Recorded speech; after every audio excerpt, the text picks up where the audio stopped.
Hello there, and welcome to yet another Dying Light 2 video.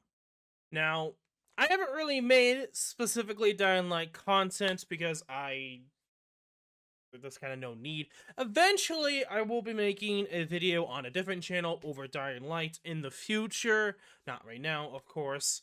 But that is more of an overall of like a review type thing with a lot more to it than just a review. Something I plan on in the future. I've talked about this multiple times on the channel, but besides the point, I don't usually tend to do Dying Light 2 videos. Well, recently for the Halloween update, they released the Dying Light 2 raids coming back, but with a Halloween twist, and they're changing it up to more of what people suggested. Now, kind of going into it, this was like a day after, I guess, or kind of like decent amount of time after it was released that I eventually got around to playing it. But before that, I looked at the trailer, and a lot of people were saying how difficult this was.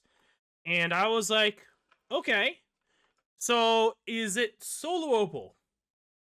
You know, if you've been racing on the channel recently, there's like the Puppet Come Demo Solo, a co-op game that you have to play with two people to even play the game to begin with, and you have to semi-control. I did how long could I, well, pretty much how far I could go playing by myself. I would strongly suggest watching that video over the demo of it, and I think you'd be quite surprised how far he made it.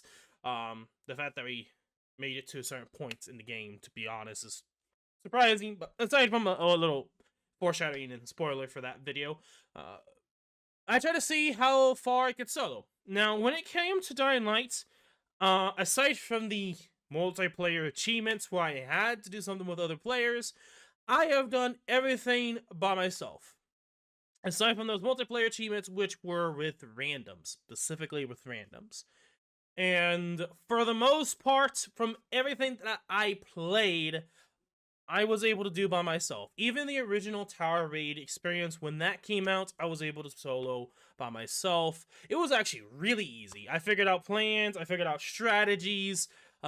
Pretty much the best weapons were guns because you could just auto fire and just let loose, especially because the game at the time with those Tower Raids, they give you plenty of ammo, and you just kind of just shot and fired and killed everything. It was fun for that regard, not for the challenge that some people were hoping for when it came to that Tower Raid experience that people were hoping for. Now, for those that are unaware somehow, especially if you have not played if you not played the Tower Raid mode, or what I was trying to say there is Dying Light 2, Stay Human, is that the Tower Raid is essentially a roguelike. It's a roguelike mode in the game, and you pretty much have random buffs, which was random if you got them to begin with the original experience, which was changed in the Halloween updates, and you just go in there, random levels, complete until you get to the very top, and then they're forth and there so. Which I done a lot with that mode to the point where it's like pretty much just getting infinite resources. It was a fun experience to mess with. For example, I'll kind of make this brief and talk about the original. I was able to essentially completely and utterly destroy the last floor with ease, because back then, since there was, spoiler alert, bosses for the last floor, it was no bosses. It was just everything throwing at the generator, and you have to defend the generator. Now, in theory, this would be more difficult or extremely resource intensive, especially with the idea of, oh, hey, you might want to use UV. Well, it turned out that it was far, far easier to defend that than I don't think the developers really intended. And if you were to look back, a lot of people would be surprised of how simple it really was. Because a lot of the threats actually came after you, not after the chest in the middle. The only threats that came after the chest in the middle, you could easily just use one specific item that doesn't cost a lot of resources to handle. So for example, the pretty much the strat was use a gun, kill the ranged enemies and enemies that come towards me, like the elite zombies, and essentially just use cocktails, flammable throwables, just throw that right by the chest, and it would pretty much stun lock enemy zombies to death. It was that simple. You can even use like level 1, for example. You could use level 1 and just completely, if you just continuously through and just use guns to shoot to kill everything. It was really that simple. And by the way, the mode essentially gave you free guns. Like this mode allowed you to get like pretty much infinite resources if you grinded for it, and free guns if you didn't have any. But you had to, of course, get through a certain part, if I remember correctly, of the game of the mission to get a gun. I don't remember. I think you have to beat the mission of getting your first gun to be able to do it, which makes sense because it'd be kind of pointless if you got free guns of every kind of all the 4 different ones.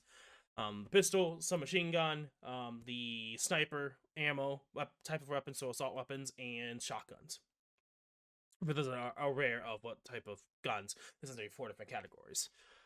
Well, that was easy. And then after a certain point, after I figured out how to essentially respawn the rewards at the tower, which they tried to change, so that didn't work, but if you had essentially New Game Plus, max stamina, and know what you were doing, even on console, which is mostly I've been playing on, I don't have the PC version, I pretty much just continuously grinded all the materials to the point where I had almost max materials for certain materials, and I just endlessly grinded the tower for like a couple hours, I would say. Now, that is not the case for this tower. Unfortunately, maybe if they've forgotten something, someone might find it. The only issue is if you can even get to that point. And that's where we come around to the new tower. While the old tower really is easy, especially the main point that you can do, you bring pretty much, it's just, you can bring your kit. You can bring everything that you wanted, which made it extremely easy, even on the hardest difficulty, by the way. This is a totally different experience. And it took me a bit to essentially figure out the way to beat it by myself, which, spoiler alert, that's the point of this video, is that I did actually beat myself on the normal difficulty. And it pretty much came around to weapons that you find, not so much the guns. I feel like the guns were actually the weakest thing in the game mode. But I did use it in certain scenarios, which was a bit helpful and then just a lot easier in very specific niche scenarios. But aside from that, it was mostly just the melee weapons. And the weapon, like, you have a starting layout, because in this version, you essentially have classes that you start off with 4 of them. And you can choose specific ones, and then kind of niche and very specific on what you want, what they do.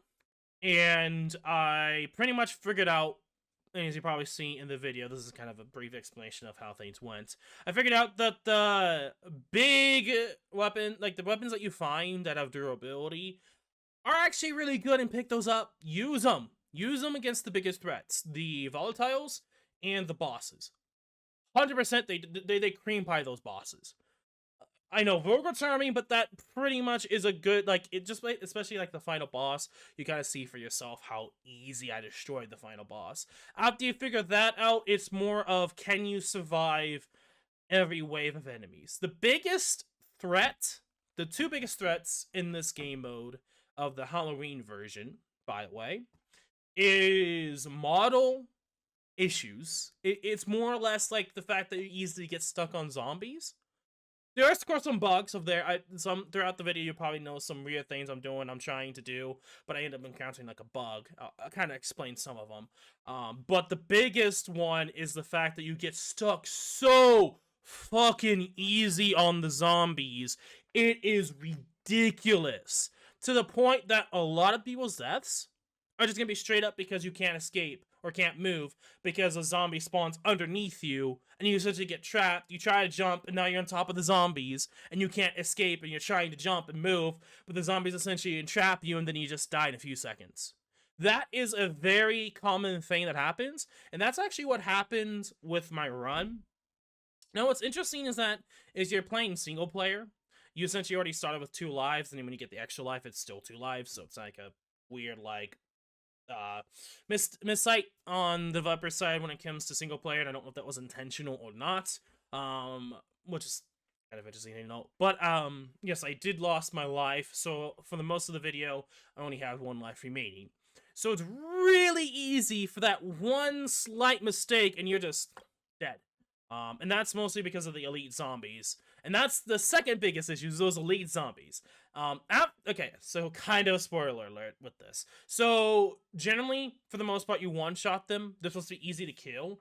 But if you don't deal with them or focus on them, you are dead. And you might think range is better, but because of how fast they go, certain weapons are going to be better than others. You're going to be spraying than praying. So I found that I did the tank class. The tank class is like the best bet because of the scythe, the two-handed. It's right ranging and keeps moving, which is like the best like counter to those enemies to one-shot them. And eventually, this is where things get sketchy. Like the last few floors, those enemies no longer one-shot. They actually gave them enough health, so you have to two-shot them. And at that point, like, you better be using every single advantage you can to eventually cheese through it by yourself, if you're going through this by yourself. I strongly recommend, with this version, you probably should do multiplayer. But the main point of this video is it is possible to do it by yourself. You just have to use a specific class, which is the tank class. But as you find at the very end of the video, I don't have everything unlocked with it, so it's still possible. It's just the fact that you need to be tankier, and the other classes do not support that. So, especially with what you could do in the game, it is strongly recommended that if you're going to do it by yourself, do the tank class, especially with upgrades. But it takes times for those upgrades, unless you're like a really good gamer and you can easily shoot really well. You probably go with the archer class instead. Regardless, you might also still get screwed over there because of the whole zombie model conflict with you moving. What else is there to note? Aside from those two issues, and probably two biggest issues you have to deal with for the run, yeah, the fact that it is really difficult. You don't really have much of tanking abilities. That's why you have multiple players, so you can essentially spread out the zombies and damage output. For the most part, that shouldn't really be too much of an issue. It's supposed to balance it out, but when you're by yourself, it becomes really noticeable that you need to have other people join you. But it's not impossible. And that's the main big takeaway that I've experienced, even though it took me some time and a little bit of hair ripping out of the certain parts. I eventually did beat it by myself, using the tank class, not all of everything unlocked. So yeah, the biggest takeaways: use your main scythe weapon as like a way to clear multiple zombies at once, or hit multiple zombies at once. Use the weapons that they give you to deal with the bosses. And don't be afraid to continuously go back to this is another tip. Don't be afraid to go back to the main elevator at the start, which you can do for most of the levels. Not all, but most of the levels you can actually go back to the main elevator to UV yourself. Which means you can take your time in a lot of levels. That's another tip that you see me do. You see me go back a lot. Now, you can also go back a lot for safety, because the zombies will eventually get stopped, or they'll always follow you to the elevator. And even if they try to go all the way to the elevator, then the elevator should, with the UV, stop them in their tracks. So it's a cheese way to do it, but I did not really do that. If I need to, that's something I may end up doing, and it might be RNG for later on. Anyway, another thing is that because it's roguelike, resource management is really important, and especially with how you play. So that's another thing that's kind of like honestly an obvious, but it's really important thing to note, that it feels like you do need to be careful with your resources. And you see me trying to save as much resources as I can. I end up at some point using like the low tier starting healing options just to have my health HP full before the next floor. What else? So, some glitches. There was one glitch during one of the fights later on where you see me pulling out a pistol. The glitch with that, for some reason, on that specific floor, I don't know what was happening. I was not able to normally switch, so I had to do the other method of switching weapons. If I could not switch, I would have lost. I'm generally being serious. That it was so bad I had to switch weapons because I couldn't do anything else. And not like I couldn't move or anything or look around, but it was the fact that I needed to go switch to a different weapon. I was trying to normally do the switch normal button method, which is how I usually switch weapons. It is faster to go into the wheel on the left analog stick or whatever button that is for the game to quick select. That is technically faster, but also showcasing you don't need a quick select weapons to beat it. You just need to be mindful of how to go about the current situation you're in with the resources you have. And the class you use, of course. If you're skilled enough, quick select, you might be able to one-shot easily. It might be a different story for some people. But for most people, I think the best scenarios, if you're playing by yourself, I think the tank class is the 100% way to go, easily. Especially with certain enemies. And I'm curious to see what the harder mode does for the enemies, and how that will change gameplay-wise for the tank class. The Scarecrow class is what the Scarecrow, that's what the class name is. But yeah, going back to the whole gun situation, I think I would have probably lost, but I was able to quick select to a different weapon. That was the only floor at that specific scenario that happened with for me. It did not happen anywhere else, so I had a bit of troubles trying to switch to other weapons while trying to deal with several volatile, one volatile, but the boss, multiple zombies, some of those elite zombies that are running after you, and you're trying to switch weapons and the game wouldn't because it's bugged and you have to go quick select. Good thing is, I think the quick select, they made it so that it slows down time, so you can take your time to switch if you're not that quick, especially with controllers. I don't know if that's the case for PC, honestly, but yeah, that's the case for at least the console version.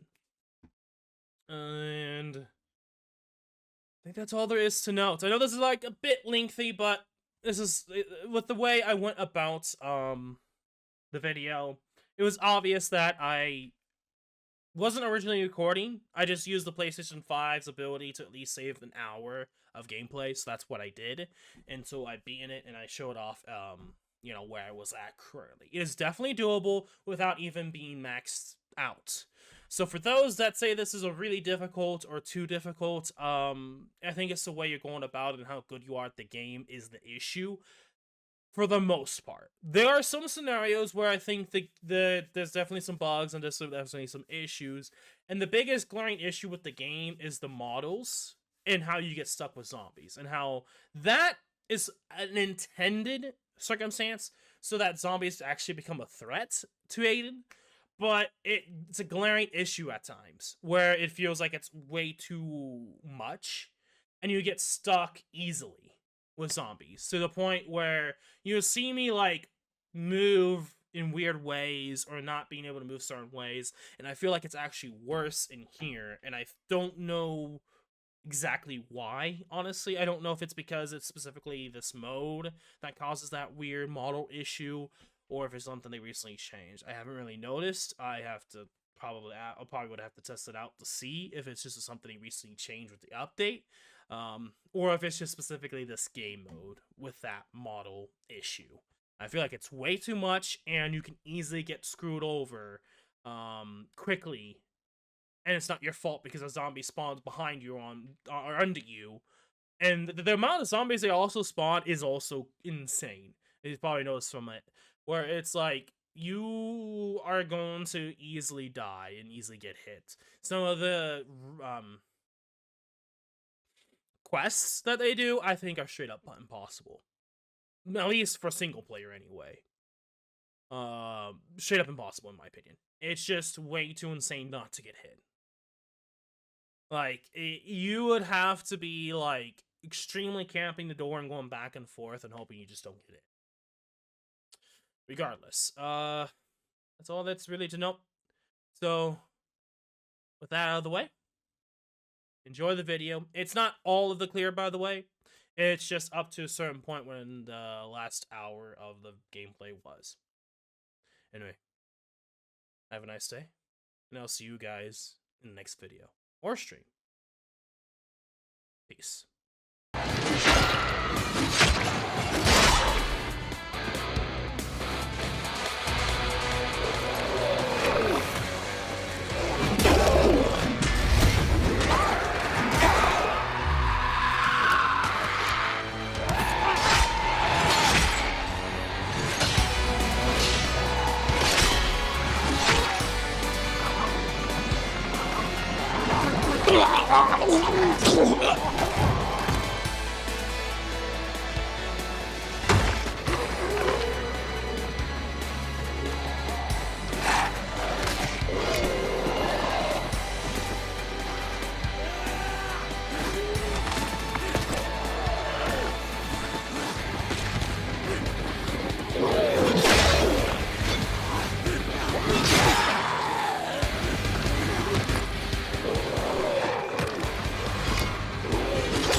Uh-huh.